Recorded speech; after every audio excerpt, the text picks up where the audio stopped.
O irmão Parolim trouxe algumas verdades aqui da carta que o Alexandre está tratando conosco, a carta de Paulo aos Efésios, e ali nesse primeiro capítulo, que é muito profundo, há verdades relacionadas ao que Cristo veio fazer, e muitas delas realidades espirituais, profundas, que nós tentamos entender, mas a nossa mente finita tem dificuldades para isso, ainda que o Espírito Santo vá nos dando consciência aos poucos dessas verdades. Mas o meu alvo hoje aqui é tratar um pouco de um dos aspectos do que Cristo veio fazer para nós enquanto aqui na terra, enquanto nós estamos aqui vivendo nesse mundo. O número de evangélicos no Brasil continua crescendo. Hoje são muitos que dizem: eu creio em Jesus. E há algumas projeções que afirmam que até 2030 seremos a maioria, o maior grupo religioso do Brasil, os evangélicos, e superando até os católicos. E alguns celebram isso. Eu, particularmente, não vejo muito motivo para celebrar. Considerando quem são esses evangélicos, que evangelho é esse que cresce? E em termos factuais, se nós pudéssemos pensar assim, nosso país não tem melhorado algo que Jesus veio fazer, transformar a vida daqueles que creem. Há hoje, inclusive, personalidades evangélicas. E isso tem, inclusive, sido percebido pela mídia. Há um filão importante de mercado. E é interessante que muitos dessa mídia estão vendo esse crescimento e aí começam a falar um certo evangeliquez. E eles começam a ter algumas ações e a mídia maior, a aberta, então faz alguns programas. Eu me lembro de um desses programas, eu não sei se está ainda em voga, mas todo ano tinha, que era um programa gospel da Globo, o Festival Promessas, em que iam vários cantores famosos evangélicos lá cantar músicas evangélicas, né? E há hoje alguns pastores desses mais populares, um deles chama Dave Leonardo, que há tempos atrás fez um culto drive-in e que foi transmitido pela Rede Globo, uma parte disso. Há reportagens sobre evangélicos, volta e meia você vê um entrevistador famoso conversando com algum evangélico de projeção. Normalmente, eles não chamam aqueles mais conservadores, vamos assim dizer, mas eles estão sempre falando dos evangélicos. Agora, convenhamos, né? Nem mesmo ímpios acreditam em muitos desses evangélicos. Nem ímpio acredita em muitos deles. E, por favor, né, o que a Rede Globo de TV tem a ver com o evangelho? Então, esse crescimento evangélico, ele não representa o evangelho da Escritura de forma alguma. O que os progressistas têm a ver com Cristo? Você se engana com isso, às vezes você se engana. Eu me lembro, eu era adolescente, para jovem, eu gostava do Michael Jackson. E aí, faz tempo isso, né? Os jovens nem sabem quem é Michael Jackson. E aí, fiquei sabendo que o Michael Jackson havia se convertido. Tudo bem que era para Testemunhas de Jeová, mas já era alguma coisa, né? E eu ficava feliz, puxa, o cara que eu gosto e tal, das músicas, ele é crente agora, né? Mas o fato é que nós não podemos nos enganar. O fato de aquela celebridade que nós gostamos falou de Jesus, e se ela disse Jesus, e está todo mundo falando de Jesus, significa qualquer coisa, pelo menos é o que nós deveríamos ver, o que Jesus tem a dizer sobre muitos desses.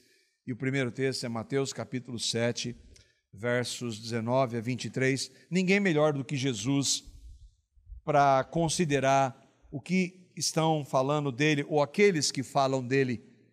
E Jesus, esse Jesus aqui não é nem um pouco politicamente correto, como muitos desses Jesuses que são pregados aí são hoje, ou muitos desses dos evangélicos que estão aí no mundo defendem, né, especialmente no nosso país. Olha o que Jesus tem a dizer sobre esses que falam ou vão falar dele.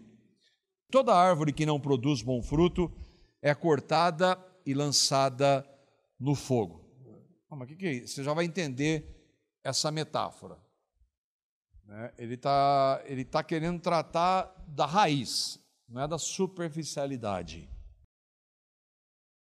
Assim, pelos seus frutos os conhecereis. Então, aqueles que falam de Jesus, não é só falar, você precisa ver evidências na vida deles.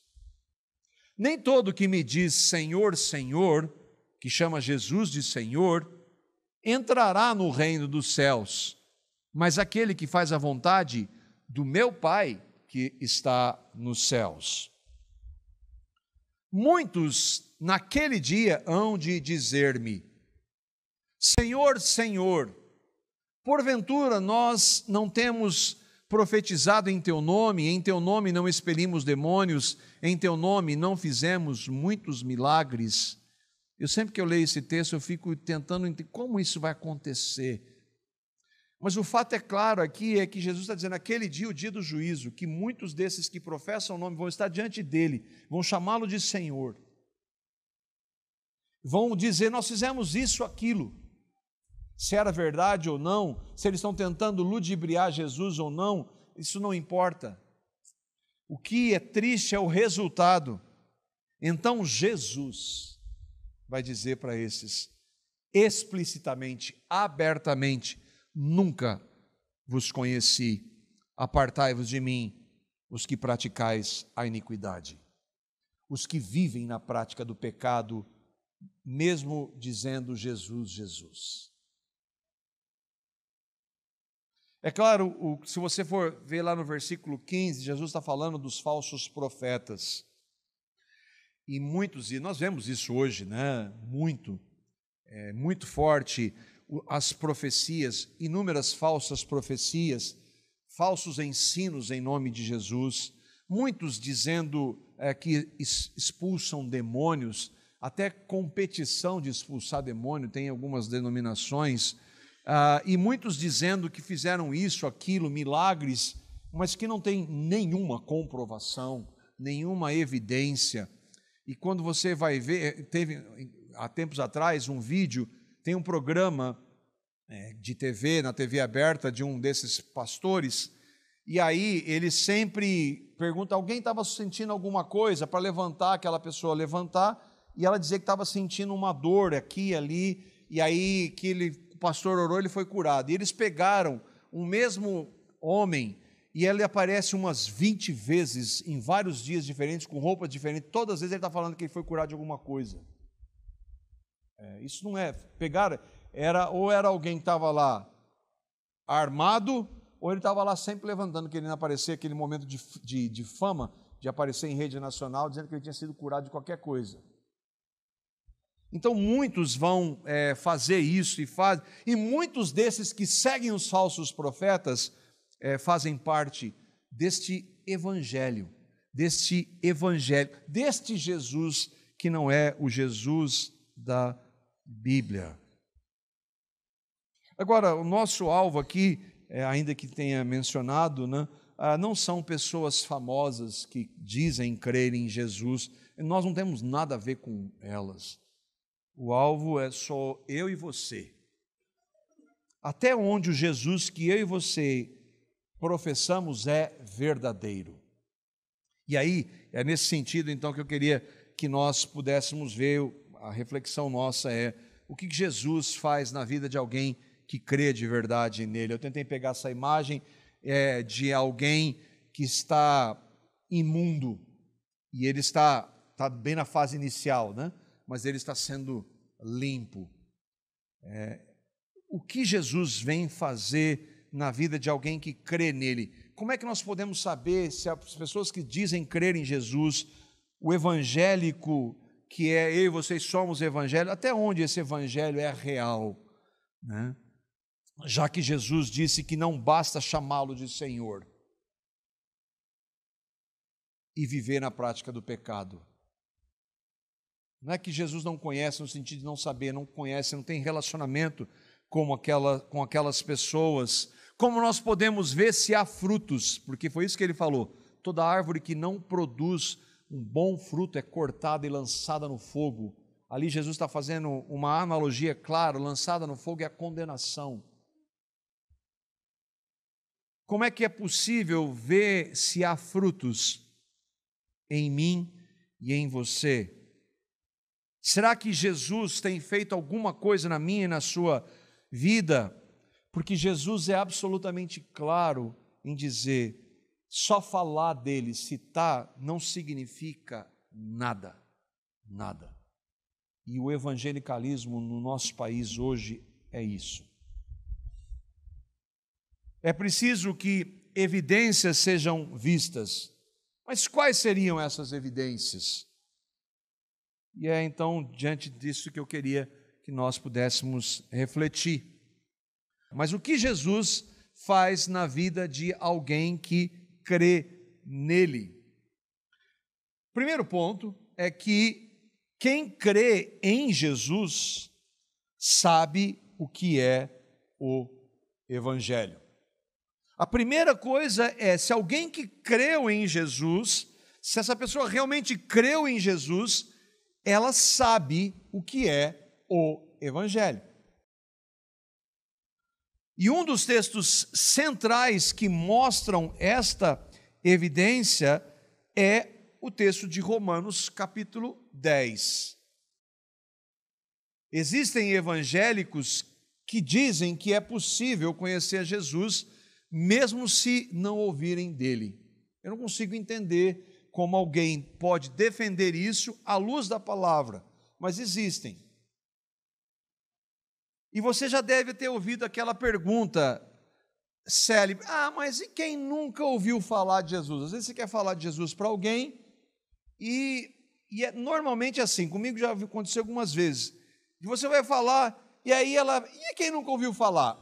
Ela não está nem um pouco interessada em quem nunca ouviu falar, ela não está interessada no que você está dizendo. Ela quer uma justificativa para mudar de assunto.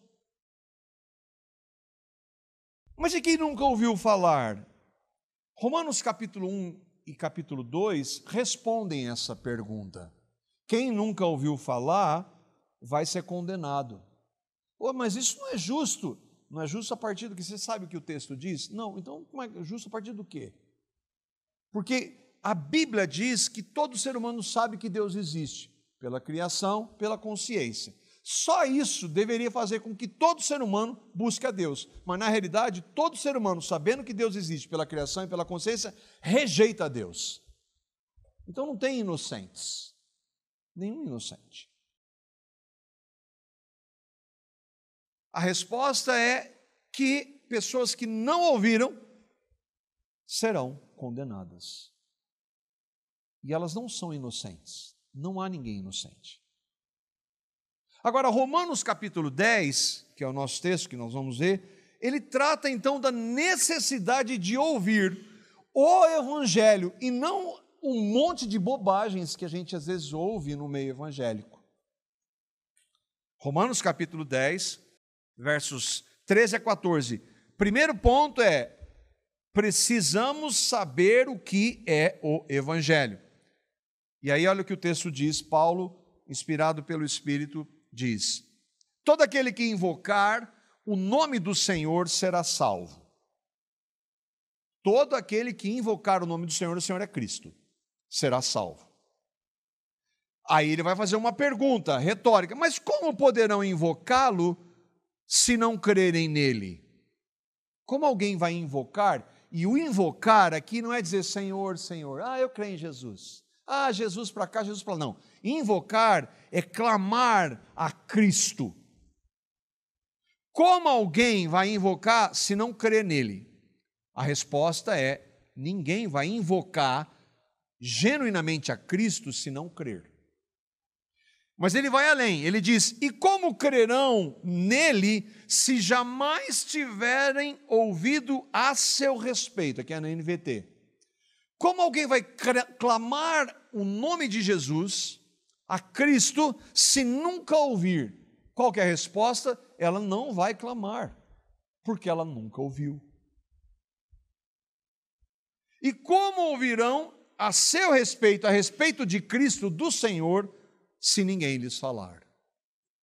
Então, é preciso, para que Cristo faça algo, é preciso eu ouvir o que Cristo veio fazer, eu ouvir quem Ele é, eu preciso ouvir do Evangelho. Por isso que Jesus disse, Ele não disse assim, todo mundo, o mundo inteiro é pagão, ninguém me conhece, então não vão para nenhum lugar e não pregam o Evangelho para ninguém, porque se eles não ouvirem, pelo menos vão ser culpados de não terem ouvido. Não, ele vai dizer, vão por todo o mundo e preguem o Evangelho para toda criatura. Quem crê vai ser salvo. Jesus, se fosse verdade de que se a pessoa não ouvir, ela é inocente, por que Jesus mandou ir para todo mundo pregar o Evangelho? Porque a chance que as pessoas têm é ouvindo o Evangelho. Mas e quem não? Normalmente eu digo isso. Mas quem nunca ouviu? Deixa quem nunca ouviu para Deus tratar. Você está ouvindo. Deixa Deus, que Ele sabe o que Ele faz. Mas você está ouvindo o Evangelho. O que você vai fazer com o que você está ouvindo? O texto se explica, ou não é verdade? Os que creem invocam a Cristo, mas só podem invocar os que ouvem sobre Jesus. Agora, veja, sobre o verdadeiro Jesus. Não sobre o Jesus que está aí. Muitos desses, eu já citei aqui algumas vezes, eu já conversei com pessoas que se dizem evangélicas, você pergunta, o que é evangelho? Ela não sabe o que é o evangelho. Ela não sabe definir o evangelho. Mas invocar o quê? Bom, primeiro tem que ouvir sobre ele, depois invocar o quê? Invocar a Cristo significa crer no que Cristo fez. Crer no que Cristo fez. E Romanos, nós estamos no capítulo 10, já falou do capítulo 3 até o capítulo 10 o que Cristo veio fazer. Muitos não sabem, dos evangelhos, não sabem definir o que é o evangelho. E por consequência, as suas vidas mostram que elas não sabem. Por isso que a igreja evangélica é o caos que é hoje. Por isso que muitos, você fala que a pessoa é evangélica, mas é evidente que ela não tem nada de Cristo na vida dela, ela vive na prática do pecado, fazendo o que todo mundo faz. E as celebridades, elas são uma amostra do que pensa a maioria dos evangélicos. Elas refletem, essas celebridades evangélicas, elas refletem muito do evangelho brasileiro, que na realidade não é evangelho. Elas citam Jesus, mas as suas vidas são vidas na iniquidade. Mas o que é o evangelho? Quais as suas implicações? Porque o primeiro ponto é saber o que é o evangelho. A palavra evangelho é o quê? Significa uma boa notícia. Por que ela é uma boa notícia? Porque nós, em nosso estado, somos uma péssima notícia. Nós somos pecadores desde que nós nascemos. Nós não fazemos nada que agrade a Deus, nós não buscamos a Deus. Nós vivemos na prática do pecado. Mas esses que pregam Jesus moderno não tratam disso. Entende como erra na base, na raiz. Por isso que as pessoas não sabem o que é o Evangelho. O Evangelho é uma boa notícia, é que Cristo veio salvar pecadores. Foi isso que Ele veio fazer. E eu e vocês somos muito pecadores. Precisamos de um Salvador. Nós precisamos de alguém que venha trazer bênçãos para a nossa vida aqui, nos curar, nos dar dinheiro. Não precisamos disso. Se Ele quiser dar, Ele pode, mas não é esse o nosso problema, não é essa a nossa maior necessidade. Nós precisamos ouvir da boa notícia. E que boa notícia é essa? E eu queria tratar de 2 textos que resumem essa notícia.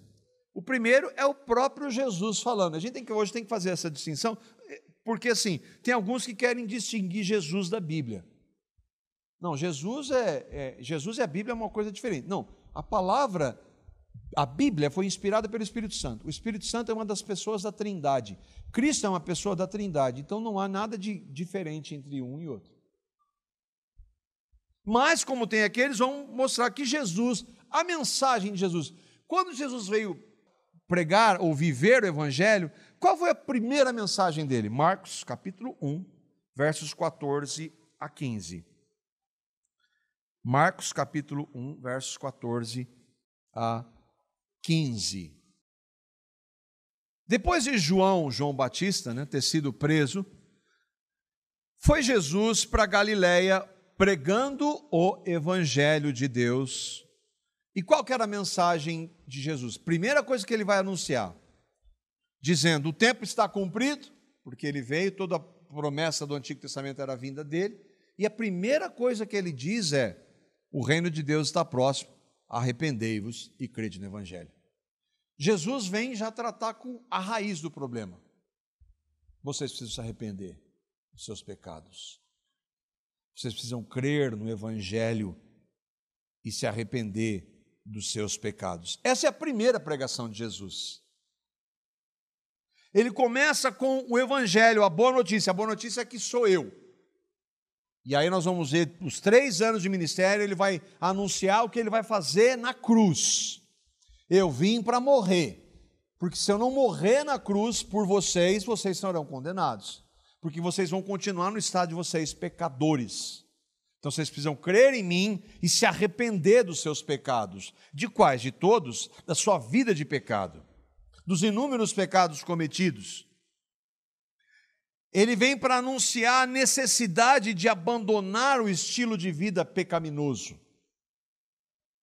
Então, a mensagem de Jesus é essa. As pessoas precisam saber o que é o Evangelho. É o que Cristo fez na cruz, a sua morte e ressurreição para tratar com o nosso pecado. Isso é o Evangelho. A resposta do Evangelho nossa é: eu me arrependo dos meus pecados, eu creio em Cristo, que Ele me salvou. Isso é o Evangelho. O segundo texto é quando alguém entende e crê no Evangelho, que é o que aconteceu com o apóstolo Paulo e com todos aqueles que realmente creem em Cristo, que recebem Jesus. 1 Timóteo, capítulo 1, verso 15. Olha o que o apóstolo Paulo estava dizendo, isso no fim da sua vida. E aqui ele resume com uma sentença o Evangelho, e que as pessoas precisam saber. Ele diz assim: fiel é essa palavra e digna de toda aceitação. E aí ele anuncia o Evangelho. O que é o Evangelho, Paulo? Cristo Jesus veio ao mundo para salvar pecadores. Isso é o Evangelho. Veio salvar pecadores. E aí ele diz: dos quais eu sou o principal. Lembra Jesus? Arrependei-vos e crede no Evangelho. O Paulo é um exemplo disso. E ele era um religioso. Ele não era um imoral. Ele não era um promíscuo. Ele era um religioso. Ele se arrependeu da sua religiosidade sem Cristo. E creu em Cristo. E creu em Cristo como Salvador e Senhor. Sim, agora, Jesus curou. Sim, ele curou. Jesus fez milagres, fez sinais. Mas isso não é o Evangelho. Isso não é o Evangelho. Os milagres e sinais, é claro que o Evangelho é um milagre, mas os sinais de curas que Jesus fez eram para atestar quem Ele era e o que Ele veio fazer. Porque todas as pessoas que foram curadas, que viram sinais, milagres, morreram sem crer no Evangelho, eles foram para o inferno vendo sinais e milagres e curas. Então, não foi isso que Ele veio fazer. Houve e há pessoas que foram curadas, viram sinais, receberam bênçãos, mas morreram e foram para o inferno. Essas pessoas precisam ouvir o Evangelho e saber o que ele é. O que é o Evangelho? Jesus veio ao mundo salvar pecadores. Isso é o Evangelho.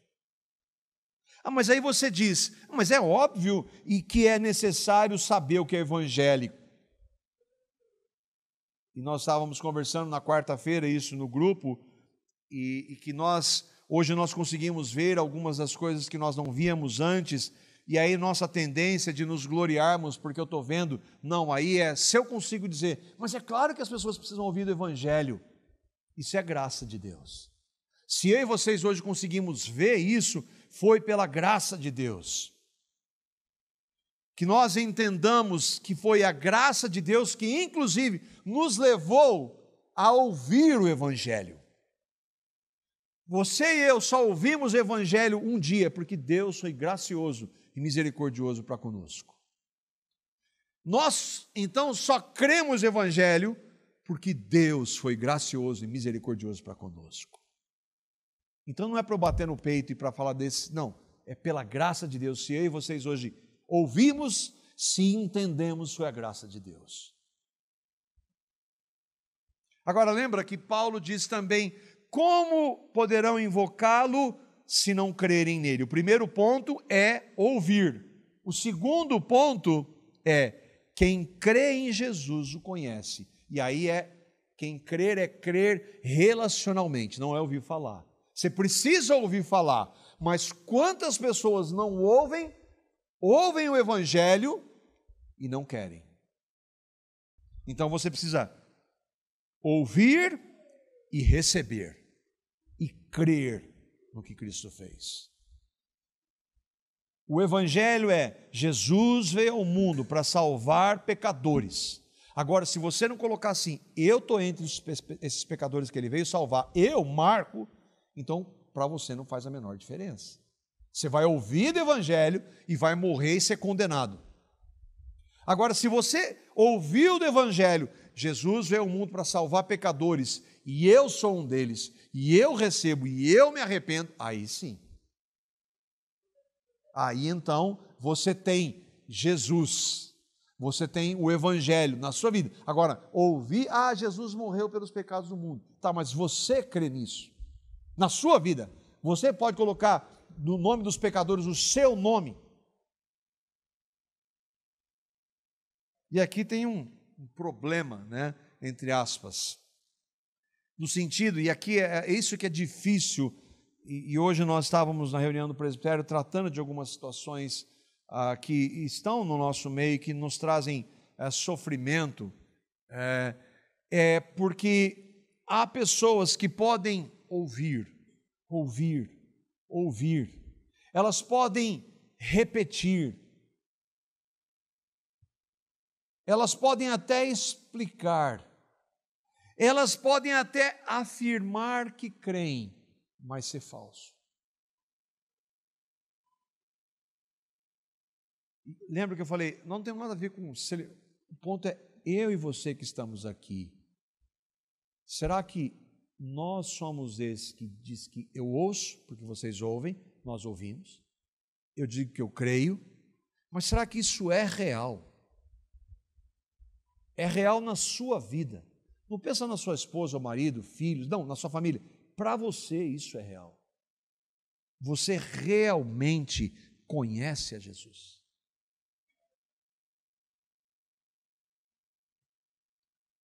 Muitos vão com a maré, mas nunca tiveram uma experiência genuína de conversão. Muitos são batizados, fazem profissão de fé pública, são recebidos como membros, mas nunca creram em Cristo.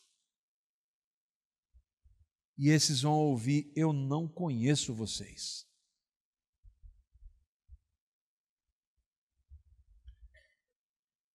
Esses estão na reunião da igreja. Eu falo isso com todo o temor e diante do Senhor. Eu temo que aqui no nosso meio haja pessoas que estão nessa condição. E talvez, se você ouvir essa sentença e falar: puxa, será?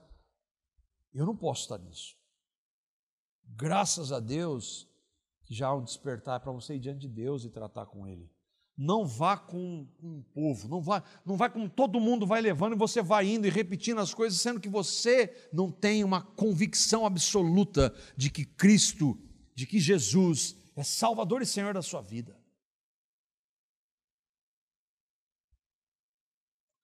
Lembra de Judas Iscariotes?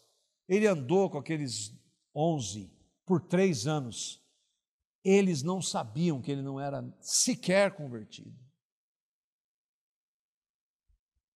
O irmão Sproul, ele diz isso: um dos maiores problemas que enfrentamos na igreja é pregar para pessoas que não são convertidas, mas pensam que são. Elas fizeram uma profissão de fé caminhando pelo corredor, naquelas reuniões que fazem apelo, levantando a mão, assinando um cartão de oração, e pensam que por terem feito essas coisas foram verdadeiramente convertidos. Só porque professamos ter fé não significa que a temos. Então isso é individual. Você precisa saber se você creu no Evangelho. Se houve um momento na sua vida que você entendeu que você é um pecador, que você não pode mudar, mas que você ouviu que Cristo naquela cruz morreu por você e que você o recebeu e que agora você crê naquilo que você recebeu pela fé, se arrependeu dos seus pecados. E o que é difícil é que crer no Evangelho é algo que ocorre interiormente. Do ponto de vista humano, entenda, é subjetivo, não dá para pegar, não dá para ver. É um milagre que não é como você vê um paralítico andar, um cego ver. É algo que acontece no interior. É o que a palavra diz de uma troca de um coração de carne para um coração de pedra por um coração de carne. É o que o Paulinho trouxe no início. Eu sou agora uma nova criatura. Não, eu sei, não estou vendo, você é igualzinho você era antes. Pois é, mas algo aconteceu no interior. A regeneração, novo nascimento, todas as expressões que não podem ser vistas exteriormente. Você precisa se examinar e dizer: será que eu realmente creio nisso? Será que eu realmente creio em Cristo?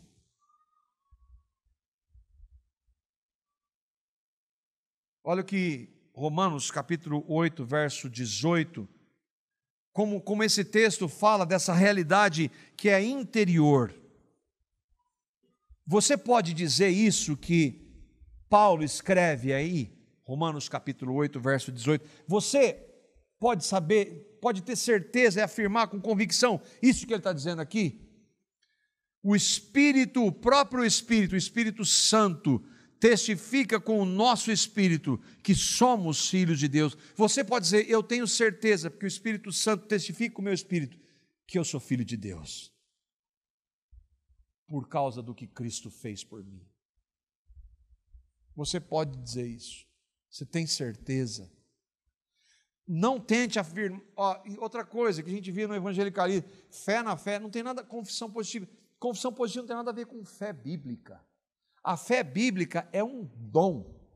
Não adianta você falar, não, eu creio.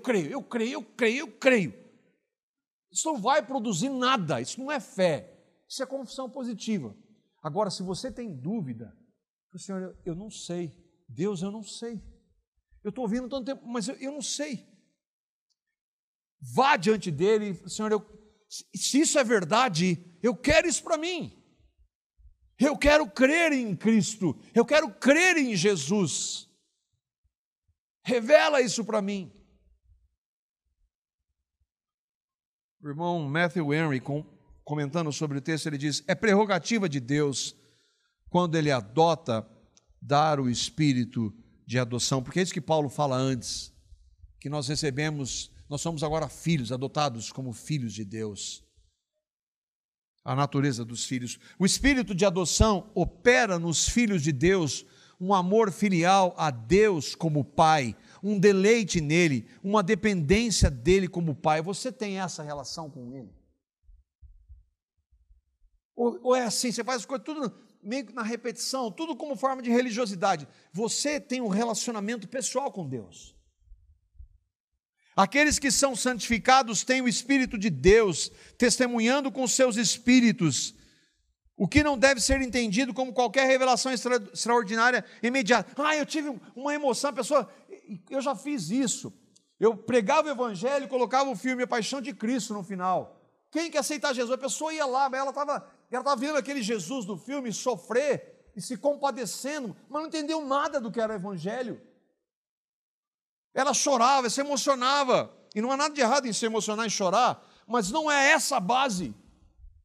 É você creu no evangelho, mas como uma obra ordinária do Espírito, é algo que ele faz, o Espírito faz, de maneira que não vê. Ninguém está vendo. Eu sei que há irmãos que, mas eu não preciso lembrar. Tudo bem, você não precisa lembrar, mas você tem certeza. Houve um momento, falei assim, hoje eu creio em Cristo, eu entendi o evangelho, eu creio. Ele mudou a minha vida. Este testemunho está sempre de acordo com a palavra escrita e, portanto, sempre fundamentado na santificação, pois o Espírito no coração não pode contradizer o Espírito da palavra. É uma emoção, mas onde que está? Está na palavra? Está no que Cristo fez? Descrito na palavra. A palavra diz que Ele naquela cruz, Ele me fez morrer. Mas eu não sinto, não tem nada a ver com sentir. Você crê, você se apropria. Como o Paulo diz, que essa é uma realidade que ainda que eu não veja, eu creio. Mas isso é produzido por Deus. Se você não tem certeza, peça a Ele para que dê a certeza a você. Terceiro, quem crê em Jesus tem sua vida transformada. Então é subjetivo. Tá, mas se aconteceu algo no interior, isso vai ser visto. Vai ser visto. Deus vai começar a mudar a sua vida no momento que você crê no Evangelho. Não é, eu vou começar a fazer as coisas, eu vou parar de fazer isso para agradar a Deus. Não, mas se eu creio em Cristo, Ele começa a tirar tudo aquilo que não agrada.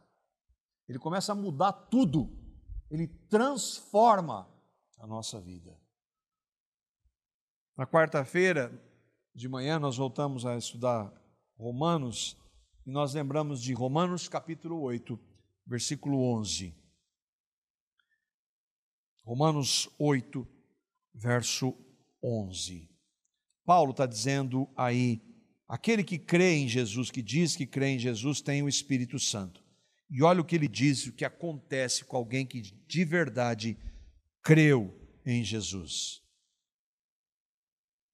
Se habita em vós o Espírito daquele que ressuscitou a Jesus dentre os mortos, ele está falando, você crê em Jesus? Crê. Então você tem o Espírito Santo em você.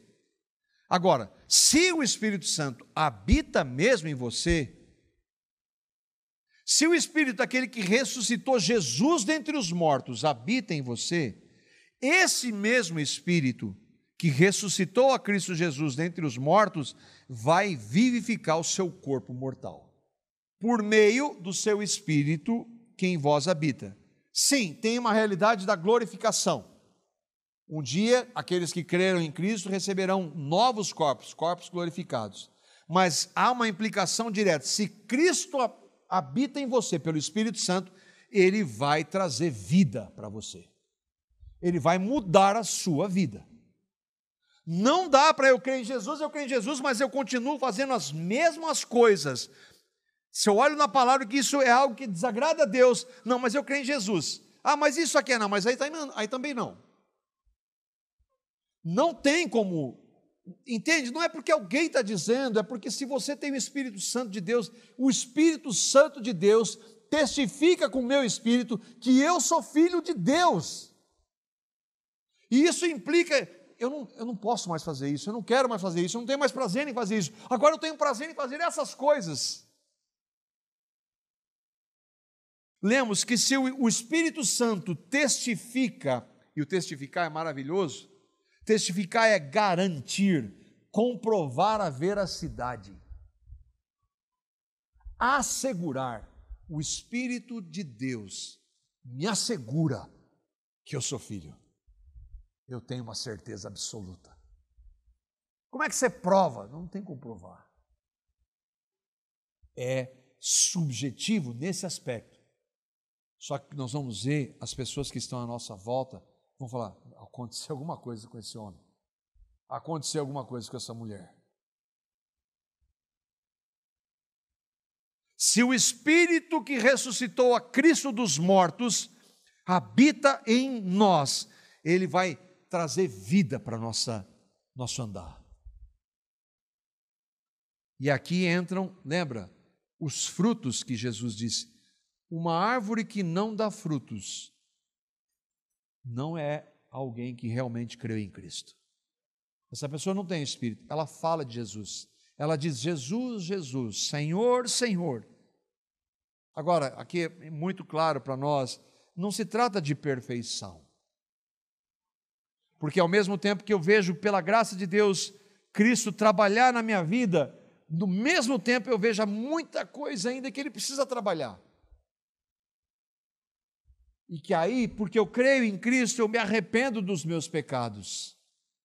É como o irmão Paul Washer diz, a vida cristã é uma vida de constante arrependimento, porque Deus está trabalhando por meio do seu Espírito em nós. Então não estou falando de perfeição, mas há uma mudança naquilo que você gosta, naquilo que te dá prazer, que te alegra, que te entristece. Há uma mudança no seu comportamento, no seu temperamento. Não, isso, eu sou italiano. O que isso tem a ver com italiano? Eu sou italiano, daí que você é italiano? Ah, sangue, que sangue?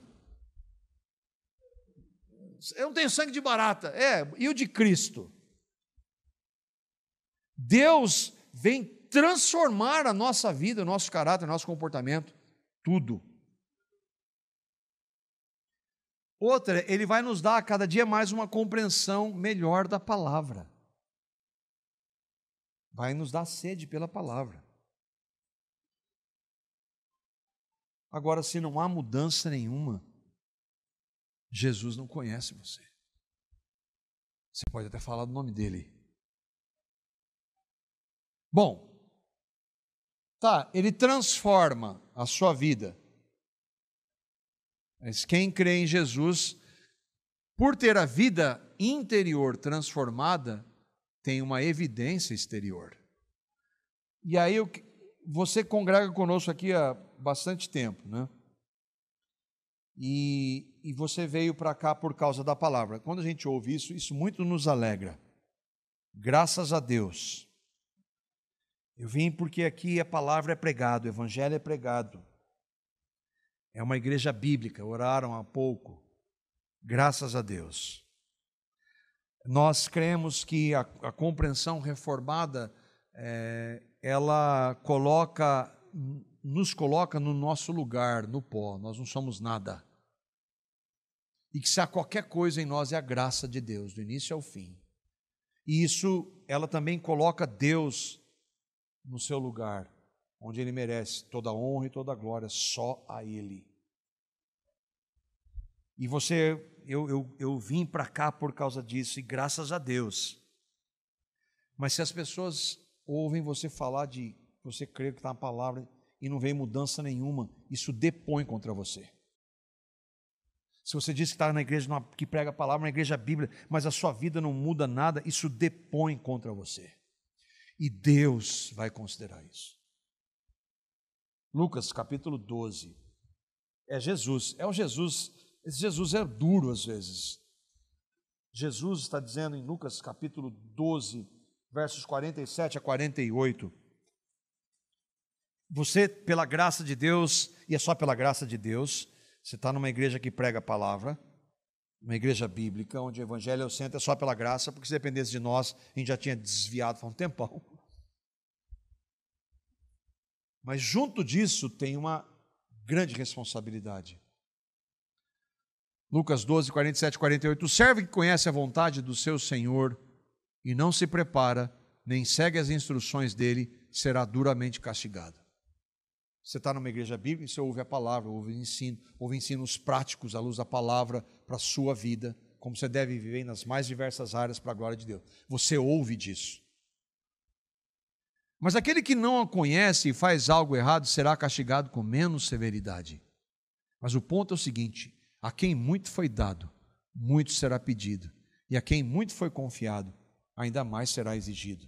Nós estamos aqui e nós nos encaixamos nisso aqui. Você realmente creu em Cristo? Então, o que Jesus tem feito na sua vida?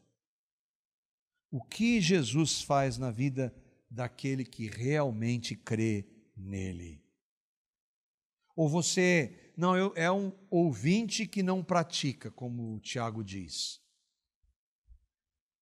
E aí eu quero encerrar com algumas evidências muito práticas, bem diversas. Eu e você vamos nos encaixar em algumas delas aqui. O que Jesus faz na vida de alguém que crê nele? Alguém que crê em Jesus ama as Escrituras, por isso medita nelas diariamente. Se você creu em Jesus, não é possível que você veja a palavra dele. Não, isso aí é quando der. Isso é para pastor. Isso é para pastor. Eu vou lá domingo e olha lá, tá bom. Se você não tem amor pela palavra, como o salmista diz, como eu amo a tua lei. Se você não tem amor pela palavra de Deus, então você precisa rever. Porque o Jesus, quando entra na vida de alguém, muda isso. É claro que é um processo, há lutas, é claro que há lutas. Há dificuldades, sim. Mas você passa a ter amor pela palavra de Deus. Você sabe que deve meditar nelas diariamente. Às vezes você não consegue, sim, mas eu quero. Porque Jesus, na vida de alguém, produz isso. Alguém que crê em Jesus, fala com Ele. Por isso tem uma vida de oração. Bom, se eu creio em Jesus, eu converso com Ele. Orar é falar com Ele. É ter tempo com Ele. Sim, no momento lá, na sua de joelho, a sós com o Senhor, às vezes orando quando você está dirigindo, participando da reunião, orar, falar com Ele, conversar com Ele. Tem prazer, busca crescer em uma vida de oração. Alguém que crê em Jesus desenvolve isso. Alguém que crê em Jesus ama a igreja. Nós somos pecadores. Todos nós. Não há nada de fascinante em nós.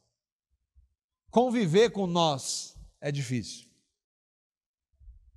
Mas é uma alegria ao mesmo tempo. Porque eu sei que eu preciso ser tratado por Deus, com o meu irmão, com a minha irmã, que às vezes é um pouco difícil. E ele também precisa ser tratado comigo. Deus vai usar as nossas falhas, as nossas limitações. Então, quando eu creio em Jesus, mas aí qualquer coisa, não quero estar mais na igreja. Então, essa pessoa precisa rever o quanto de Cristo tem, porque quanto mais de Cristo na vida de alguém, mais ele tem prazer e amor pela igreja, apesar de nós. Alguém que crê em Jesus ama o dia do Senhor, domingo, primeiro dia da semana, e tem prazer em estar aqui. Isso aqui é espiritual? Não, aqui é um barracão. Acabou aqui, não tem uma igreja, mas esse é o lugar que nós, como igreja, como membros dessa igreja, nós nos reunimos.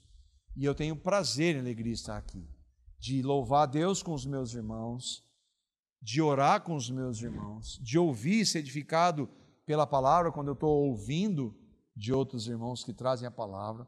Então eu tenho prazer na igreja. Alguém que crê em Jesus fala de Cristo, por isso se envolve no trabalho da igreja. Nós temos vários ministérios. Eu quero estar envolvido no que? Eu gostaria de... Coloca diante de Deus. Mas eu quero fazer parte, não ser somente alguém que está ouvindo, mas eu quero contribuir na pregação da palavra, de alguma forma. Se disponha. Alguém que crê em Jesus investe financeiramente no reino. Por isso dizima e oferta. Faz isso com maior alegria. É um prazer investir financeiramente na pregação da palavra, na ajuda de irmãos que estão passando necessidade. É um prazer. Não é por obrigação. Mas alguém que tem Cristo transformando a sua vida, ele vai ser desenvolvido nisso também. Alguém que crê em Cristo e que está sob a liderança dos pais, aí os jovens, adolescentes, honra pai e mãe. Olha, está bem abrangente. Eu creio em Jesus. Então, nós tivemos adolescentes que foram batizados, talvez o maior número até hoje. Vocês que estão com seus pais, vocês creem em Cristo? Creem em Jesus? Honre seu pai e sua mãe. Obedeça seu pai e sua mãe. Eles não são perfeitos, mas não tem ninguém que ame mais vocês do que seu pai e sua mãe. E Deus colocou seu pai e sua mãe, mesmo imperfeitos, para cuidarem de você. Alguém que crê em Jesus, estuda ou trabalha como ao Senhor. Você está trabalhando numa empresa? Mas o meu patrão, faça para o Senhor. Você está estudando? Faça para o Senhor. Tem as dificuldades? Tem. Dificuldade todo mundo tem. Faça para o Senhor. Faça para a glória dEle. Todas as referências bíblicas estão aí. Alguém que crê em Jesus e é patrão, agora o que é o dono do negócio? É justo com os seus funcionários, colaboradores. Você tem a oportunidade de ter pessoas debaixo do seu comando. Seja justo com elas, em todos os níveis, financeiro, no tratar, reflita Cristo no seu trabalho. Alguém que crê em Jesus e é cidadão, paga seus impostos. Mesmo um governo corrupto, Jesus mandou pagar no Império Romano que subjugava Israel. Esse texto aí é dar a César o que é de César. O que significa? Isso eu e você sabemos, não adianta você querer escapar, é isso mesmo, pagar os impostos. Por quê? Porque Jesus mandou. E aquele que ama Jesus obedece seus mandamentos. Mas o dinheiro é mal. Deixa Deus tratar isso aí, isso é prerrogativa dele. Obedeça por amor a Ele. Alguém que crê em Jesus e namora, os jovens, tenha um namoro santo. Fugir da imoralidade. Outra coisa, crente, cristão, namora para casar. Vou ver como é que é. Não vai ver como é que é, não. Não é assim. tem nada a ver como é que é. Se começar qualquer relacionamento é com... pode demorar. Sim, tudo bem. Mas é com vistas ao casamento. Está sendo bem abrangente, né? O homem que crê em Jesus e é casado, ame a sua esposa como Cristo ama a igreja. Facinho para nós. Ame a sua esposa como Cristo amou a igreja. Cristo ficou lá do céu mandando, faça isso, faça aquilo. Não, ele veio servir. Sirva a sua esposa. Ame a sua esposa praticamente. Ouça a sua esposa. Deus a colocou como ajudadora, não como capacho. A religião faz isso. Ouça a sua esposa. Considere o que ela tem a dizer.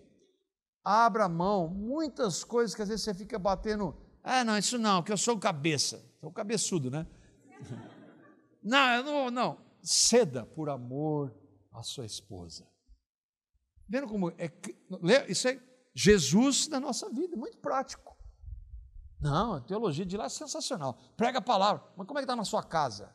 Ixi, está feio. Então não resolve nada.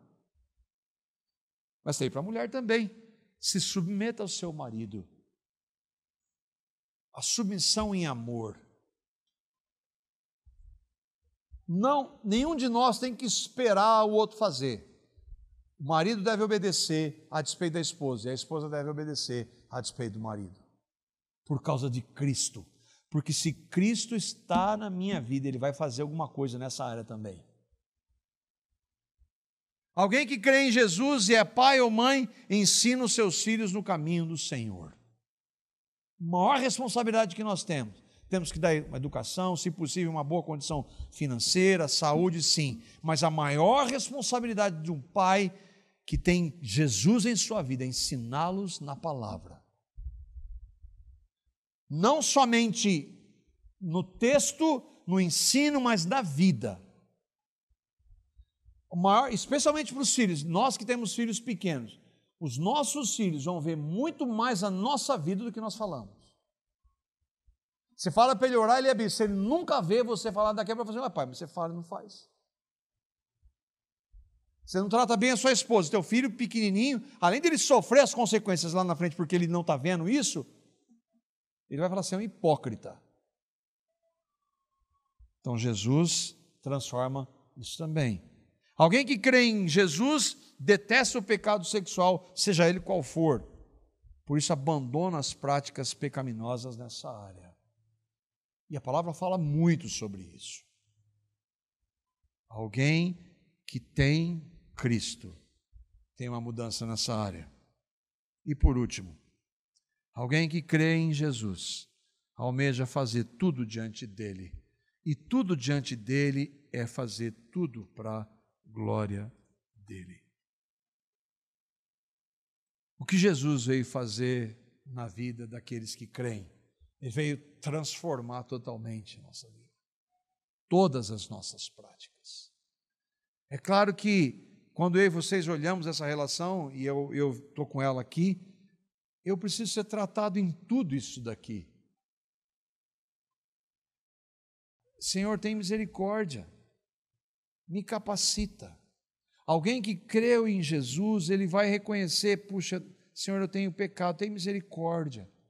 Se o meu pecado afeta alguém, minha esposa, meus filhos, meus irmãos, eu vou chegar, irmão, eu vi isso, me perdoa.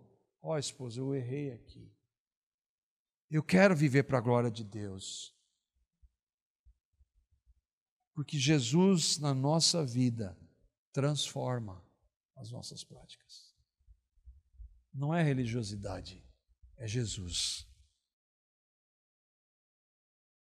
Se habita em vós o Espírito daquele que ressuscitou a Jesus dentre os mortos, esse mesmo Espírito que ressuscitou a Cristo Jesus dentre os mortos, vivificará também o vosso corpo mortal. Ele vai mudar as nossas práticas para a glória dele.